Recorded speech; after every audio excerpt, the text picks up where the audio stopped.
मौलाना साहब जो YouTube channel ज़रूर subscribe कंदा।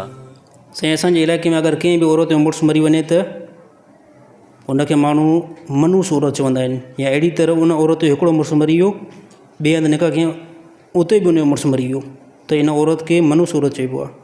हिन जी का वज़त कयो, बिल्कुलु सही, कंहिं क़िस्म जी काई मनूस औरत न आहे।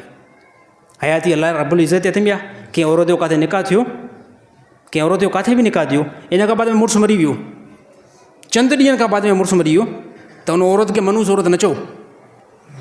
वञी करे इहो मुड़ुसु हिते मरी वियो, महीने खां 4-5 महीने खां बाद में, साल खां बाद में वरी ॿिए हंधि निकाह कयईं, उते बि उनजो मुड़ुसु मरी वियो, त असांजे मुआशिरे में हे वा औरत मनूस औरत आहे।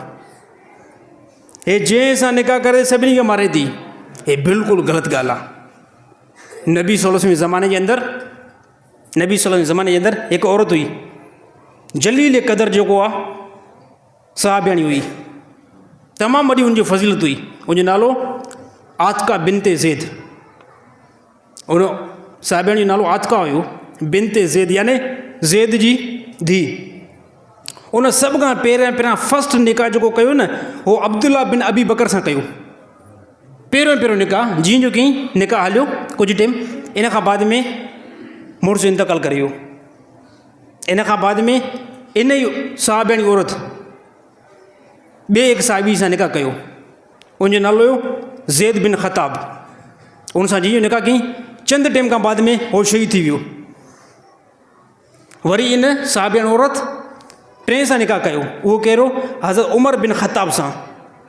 हज़रत उमर बिन ख़ताब सां जीअं निकाह थियो, कुझु टाइम खां बाद में हज़रत उमर रज़ी अल्लाह ताला अन्हु बि शहीद थी विया। अहिड़ी तरह इन औरत चौथे सहाबी सां निकाह कयो, ज़ुबैर बिन अवाम, जलील क़दर सहाबी आहे।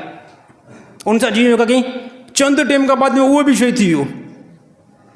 इन औरत वञी करे इमाम हुसैन सां निकाह कयो, कुझु टाइम खां बाद में इमाम हुसैन बि जेको शहीद थी विया। इन खां बाद में मदीने में ऐलान थियो, ॾिसो हे आहे इल्मु, हे आहे शरीयत, उते कंहिं बि मुस्लमान इहो न फरमाई इहा औरत मनूस आहे। असां छाजे करे मनूस इन औरत खे चयोसीं, असां इन करे कयोसीं असांजे अंदरि जालत घणी आहे।